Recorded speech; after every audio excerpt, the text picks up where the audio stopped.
Hey there, welcome to the Uplift. We've got a great show for you, a great cast of characters as well. Among them these, a woman adopted as a baby now looking for answers about her biological family, what she found during her search. And a woman who answered a call for help and ended up saving a police officer's life. Also, a librarian who got a surprise package from an anonymous sender. What was inside? We'll get into it. Plus, a house with a massive Christmas display, one you just need to see to believe. And a high school football team from the California School for the Deaf. How'd they make history? We'll tell you all that, plus the heartwarming videos, the ones you just gotta see. You're watching The Uplift.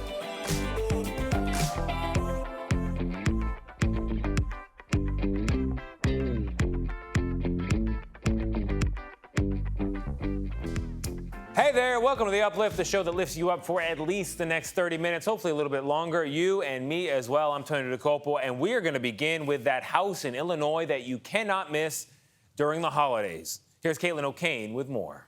Tinley Park, Illinois is a village outside of Chicago, but in December, you could probably see it from the North Pole because of one house with a massive Christmas light display. It belongs to Dominic Kowalczyk, who has become somewhat of a king of Christmas. Sorry, Santa.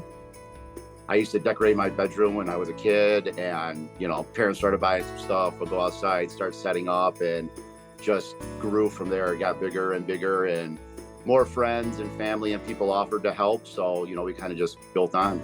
Dominic starts decorating about a month or so in advance, but he doesn't go it alone.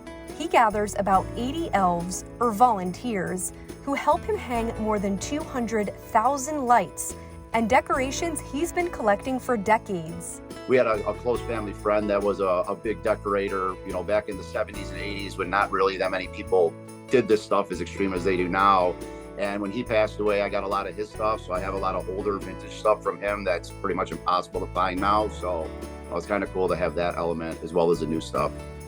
As far as the decorating debate goes, before or after Thanksgiving, Dominic flips the switch after Turkey Day.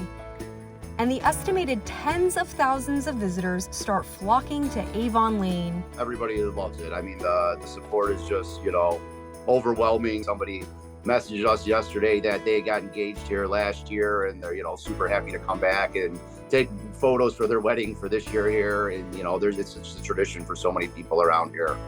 The Tinley Park Christmas house is not just a spectacle. Dominic also raises money for a local charity, Together We Cope, which works to prevent homelessness. Because the meaning of Christmas isn't just about decorating, it's about spreading hope and bringing people joy. He sure does. Nice piece there, Caitlin. To our next story, Sophia Jackson was traveling for work when she saw a news story that changed her life, and not only her life, but the life of a New York City police officer. Here's CBS New York's Allie Bauman. We first met NYPD officer Vadrian Alston in December. The Brooklyn mother of two had just found out her kidney was failing, and she told me she needed a new one. I'm just patiently waiting. That story aired around the country, including in Maryland, where Brooklyn native Sophia Jackson happened to be traveling for work. I turned on the news. There was just something about Vadrian's story at the end that just her demeanor, I guess. Jackson called the National Kidney Registry and told them she wanted to donate an organ to a woman she never met. How soon did you make your decision that this was something you definitely wanted to do? Almost immediately. I've had plenty of people in my life help me. Thank you. And even though it's not to this degree, if I can help, why not? Here's the moment the kidney registry told Officer Alston that someone stepped forward. Your kidneys is basically, when she donates, is waiting there. Oh, thank you. That's got to be one of the most wonderful feelings to know that someone is doing such a selfless act to try to help someone that they don't know. Right now, there are more than 97,000 people in the U.S. waiting for a kidney donation, and the average wait time is 8 to 10 years. It's a wonderful feeling to know that you have someone out there that is willing to make such a selfless act to give someone else an opportunity to live a long life. But it turned out Sophia Jackson was not a match. She told me, if you still wanted to help, we can do that. Is that something you want to do? And I said, absolutely. Jackson is able to donate her kidney on the officer's behalf. This week, New York Presbyterian Weill Cornell transferred her kidney to someone else on the waiting list, saving their life and also moving Officer Alston up on the list. So now, instead of waiting 10 years, Alston hopes to have a new kidney in just a couple months. This young lady, she was at the right place at the right time. She seen what you aired, and she felt it in her heart to, once seeing what you aired on the television, that you know what, this is something I could actually do. If you can save one life, why not? The women have not met yet, but hope to once Officer Alston has her surgery. I would love to say thank you.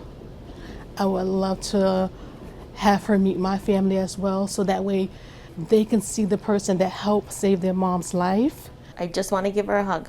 It took 10 months, 2 different states, and 1 kidney. But now Officer Alston is one step closer to finding her match. One step at a time. Allie Bauman, nicely done. All right, coming up, we're going to take you to Dallas, where Santa shares what he did during the off-season. It's a job you might not expect. Plus, a heartwarming video, something you just have to see. Stick around.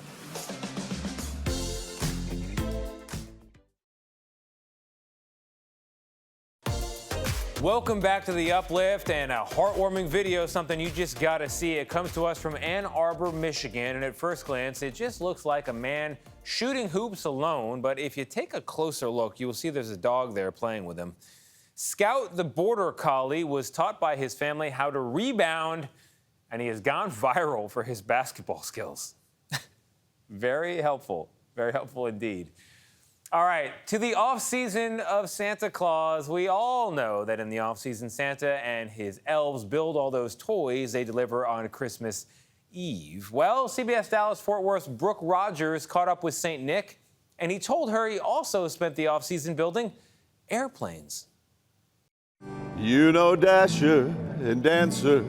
From the North Pole to North Park, Santa will be bringing some new tricks to the children of North Texas this year. Well, I love to sing, and I love to play guitar and instruments and encourage people to sing the best Christmas songs as they shout it out with glee. Yippee! He may look a little different from, say, the last 32 years, but the trademark mannerisms are all there. And what the children will likely notice are the additions, like story time with songs and Santa strumming the guitar. Feliz Navidad, Feliz Navidad. Coupled with learning to sing, Santa also spent the off-season boosting his knowledge of aerodynamics by helping engineers at Lockheed Martin build airplanes. And I've worked with them long enough to know, even with all the math that's applied in there that help make the structures get up into the air, just like Santa's sleigh, at some point the magic has to happen. I see you when you're sleeping. He says he's leaving the senior elves to tend to the details of Christmas during his December Dallas residency, but not to worry. And they said, Santa, it's going to happen, even without you here with us now. And while he's here, he plans to give children far more than just an ear to share their Christmas list. Right. Santa is basically love first and foremost. And that's what I like to give more than anything else, is an encouraging word, a pat on the back, a smile, a wink of the eye.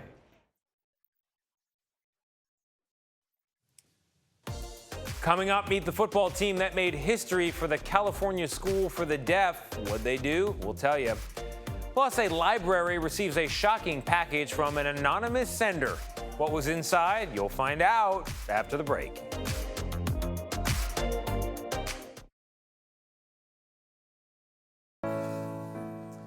On Thanksgiving, an emergency dispatcher named Marissa Whitman worked a night shift that she will never forget. Here's CBS Sacramento's Adrian Moore. Marissa Whitman thought her night shift would be spent fielding lots of phone calls about turkey troubles over Thanksgiving. I said, you know what, wouldn't it be cool if I delivered my first baby tonight?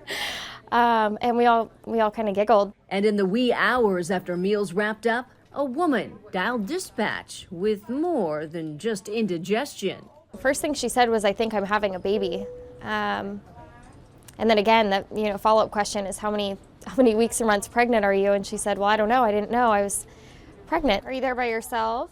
That's when Marissa's training kicked into high gear. And you can see, feel, or touch any part of the baby. You're moving a little bit quicker into your instructions on what you need to do to help them. In a rapid-fire exchange, Marissa learned the woman was home alone, and within minutes, heard a baby cry. This is like the most exciting call I think I've ever taken. Even more impressive, that excitement unfolding in just 6 minutes before first responders reached the caller and her baby boy. With her being so calm, I think it was really easy for me to stay calmer than most maternity calls because we were moving so quickly through everything. A dispatcher delivery, earning Marissa her first stork pin with a call for some post-holiday help neither woman will ever forget. And to be on the phone while she delivers that baby, she did a fantastic job. Time now for a football team that has made history for their school. CBS Los Angeles' Rina Nakano has their story. These boys are the heroes on campus as they come back as state champions, something none of their alumni have ever done since the school's opening in 1953. Did this really happen? It was so surreal. I mean, we made history. On November 18th, right at the start of Thanksgiving break, the football team was in the state championship game against First Baptist from Canoga Park, the team they lost to a year ago. We told everyone we have unfinished business, so we had one goal in mind. To win state, so players trained hard in the weight room, running their playbook, watching videos. To play the same team, I was elated. I'm no joke. I was not worried about it. I was like, yes, bring it on, rematch. Here we go. Senior co-captain Jory Valencia says they brought it. Touchdown after touchdown, the points started racking up. In the end, the Cubs won 80-22. It was a special win, one that was enjoyed by little Cubs all the way to the seniors at the school, but also a win for the entire deaf community. Regarding those that are disabled, thinking that they can't do things, no, we have to work harder, put a goal out, don't have in mind whether or not you can or cannot do, just set that goal, work hard, even though we can't hear. And I think we proved ourselves. We met our goal. A goal for a two-peat, then a three-peat, the start of a legendary program. Continue supporting our legacy. We've started it. Now the legacy continues on with the next generations. And quite honestly, my main point is don't give up. Giving up, they say that's not in their playbook. In Riverside, I'm Rina Nakano, KCAL 9 News. We all know what happens when you return or don't return a library book. You get fined. That's what they say anyway. But what happens if you keep a book for 47 years? Do the fines just keep on building? Here's CBS Minnesota's Marielle Mose. So, Karin, where would this book have been in the library? Sure, it would be in the 629 section. Karin Rodericks points out where the Chilton Import Car Repair Manual used to be, at the Lake Elmo branch of Washington County Library. Diesel repair book, too, in here. For decades, it was missing from the shelves until earlier this month when it arrived by mail. Inside the front cover, a handwritten note. In the mid-1970s, I was living in Lake Elmo and was working on an old Mercedes-Benz. A few months later, I moved, and apparently the book got packed up in the move. The anonymous sender didn't include a return address, but explained why the book was never returned. My apologies to anyone in Lake Elmo who was working on an old Benz in the last 47 years. I probably can't afford the overdue charge, but I will send you enough for another book. $200 cash was also included with the note. This is the prize, the note. It was the story behind the book's journey that was more valuable to Karin than the cash inside. Washington County Libraries no longer charges overdue fees, and they have other copies of the manual at other branches, so that money will be reinvested back into the Lake Elmo Library. The library always needs money, and we probably will put it towards books. In a time where everything is digital and libraries don't get as many people renting making physical copies. It was nice for them to see a stranger remind them how much they care. That just shows how much he values the library. The karma payback's going to be good as well. All right, coming up next, a woman searching for her biological dad nicknamed him Mr. Greek. What did her sleuthing lead her to find? We will tell you after the break.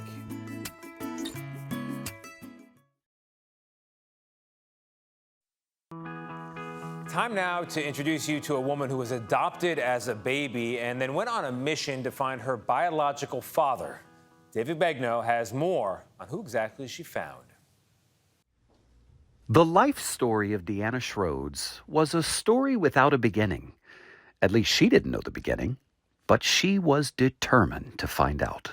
I have to know where I started, and I have to know who else out there is a part of me. That desire never left.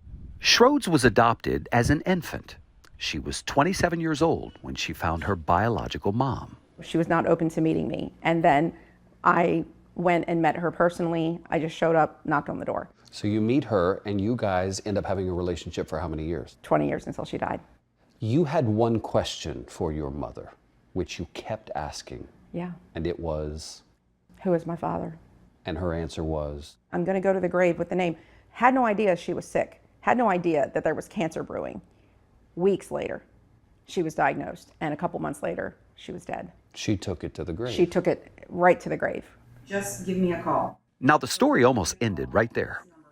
But her mom did tell her two important things about her dad. He was Greek and from Richmond, Virginia. So she set out, creating a private Facebook group, Finding Mr. Greek. She gathered a group of friends and volunteers who would help search for him. And she signed up for multiple DNA registries, hoping that science would lead her to her father. How many years do they try to find Mr. Greek? Well, it's been 10 years. I got maybe 5 matches on my father's side. So I'm like, this is terrible. Like, we don't have anything to work with here on the DNA side. Just open yourself up for just a new level of healing and restoration in your life. She is an ordained minister, so she prayed a lot. I told my husband, I told my best friend Laura, I said, listen guys, you might think I'm crazy, but I was in prayer. God spoke this to me. Your father's name is Gus. Well, sure enough, in May of this year, after nearly a lifetime of wondering, her prayers were answered. There was a match to a cousin she never knew she had. I reached out to this cousin and I said, we've just matched on 23andMe. And he said, I think you're my Uncle Gus's daughter. And I said, I think that too. His name is Gus.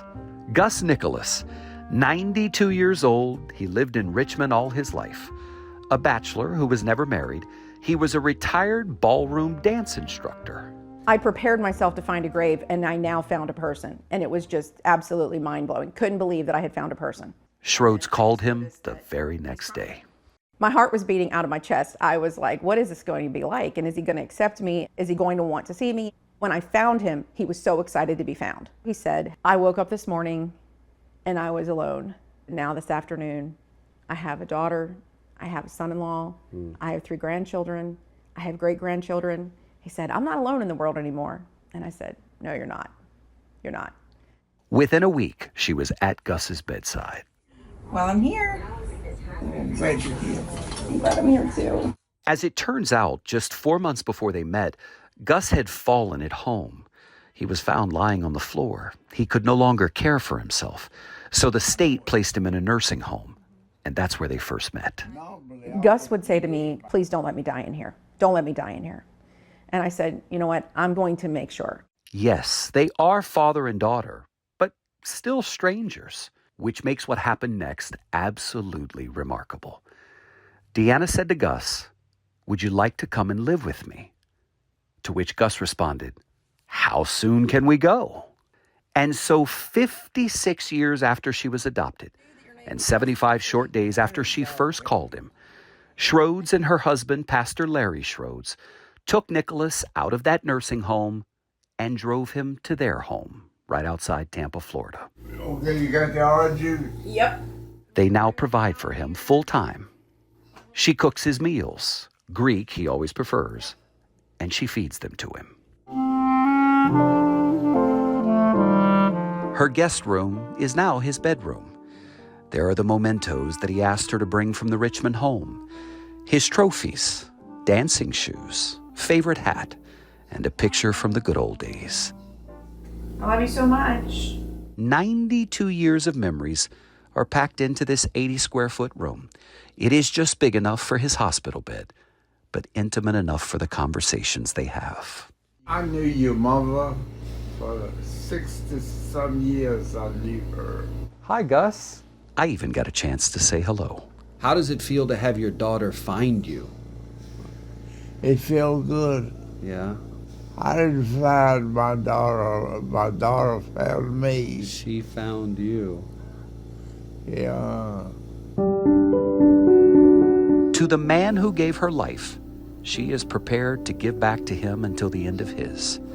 She's asked just one thing of him. Will you tell me all about you? It is the most worthwhile thing I've ever done in my life. It's the hardest thing. It's the most worthwhile thing. It's the most incredible miracle I've ever had the privilege to live out. Yeah, I'm living the dream. Isn't that wonderful? Yes. David Begnaud with the cleanup position for us once again. He swings, he connects, and that is our show. I hope it brightened your day. I hope it lifted you up. I'm confident it did. I'm going to go find some good news. Reruns are free. This episode of The Uplift is presented by the Subaru Share the Love event.